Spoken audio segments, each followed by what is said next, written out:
This is a follow-up video for hunting unicorns.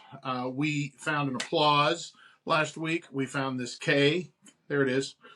But I wanted to go through them, so I got a little wide angle. So pardon me if I'm checking. I want you to be able to see all the content. So the first thing we found was an applause, and it's in pretty good shape.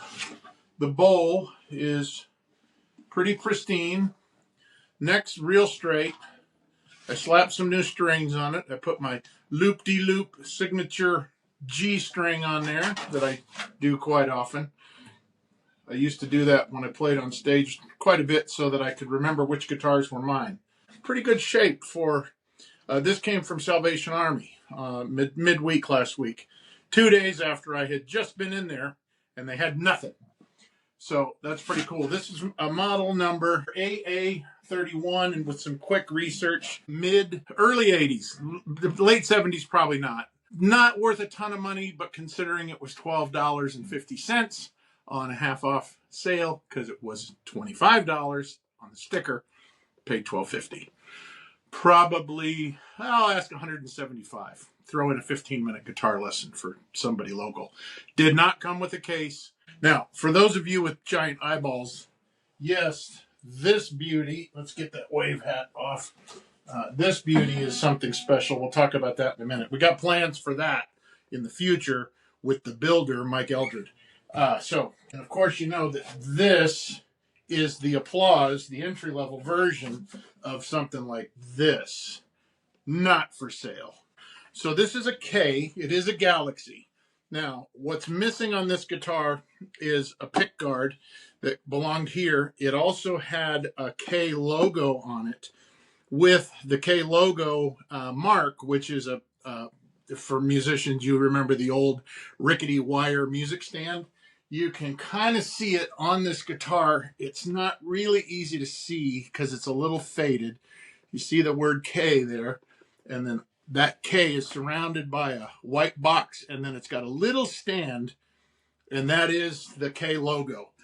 So the pick guard should have had that, and that's kind of what's missing. So the other thing that's really cool about this guitar, which is kind of unique, is the mother of pearl inlay is not the typical lazy dot or a little rectangle. It's a nice little, I want to say a diamond shape, but it might actually just be to mimic a guitar pick. Can you see that? So that's pretty cool. There is no sticker. I mentioned that the sticker belongs on the inside of the F hole. I'm going to cut in another guitar from Reverb so you can see what it's supposed to look like. But I've been in there with a mirror and a microscope and a light, and it's just not in there. I was hoping it would be stuck somewhere inside, but it is not. This guitar plays fine. Let me grab that pick. Did a little tweak on the neck, so does not sound like an acoustic guitar. Sounds like a cigar box acoustically, and I don't have an amp hooked up. But it plays in tune.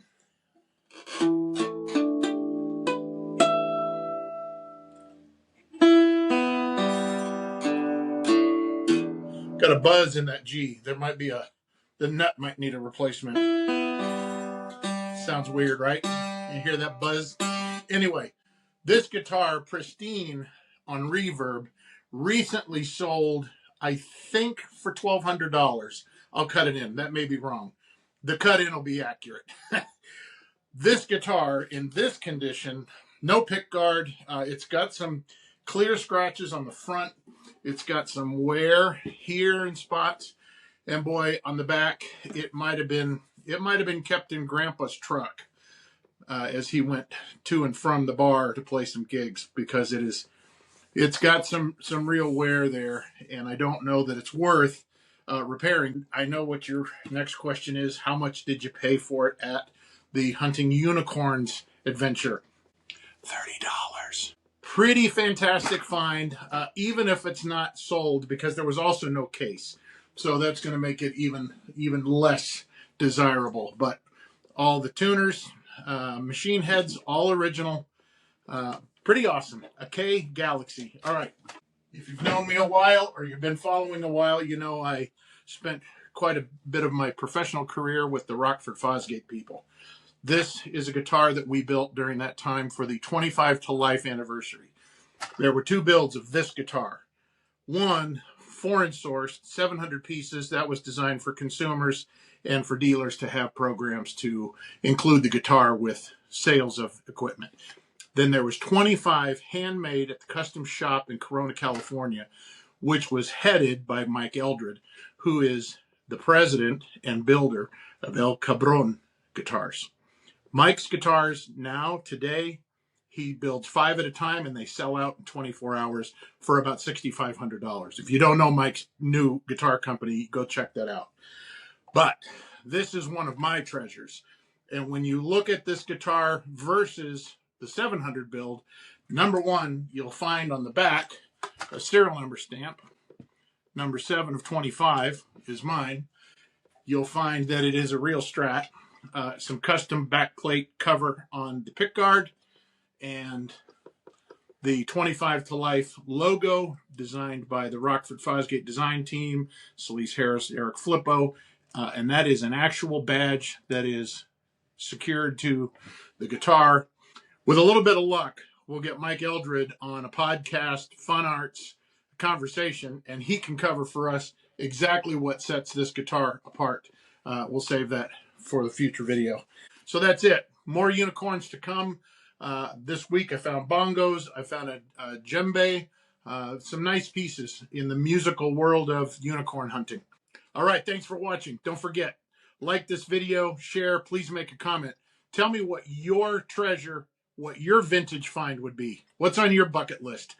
I just got to chat with Jack in the comments, and he's got a Mockingbird from BC Rich that he found recently. That was on my bucket list way back when I was, had hair. Giving you some notes. How about this? Is that better?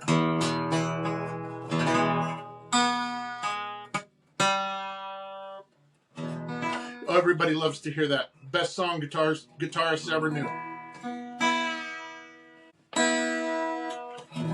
Being in tune.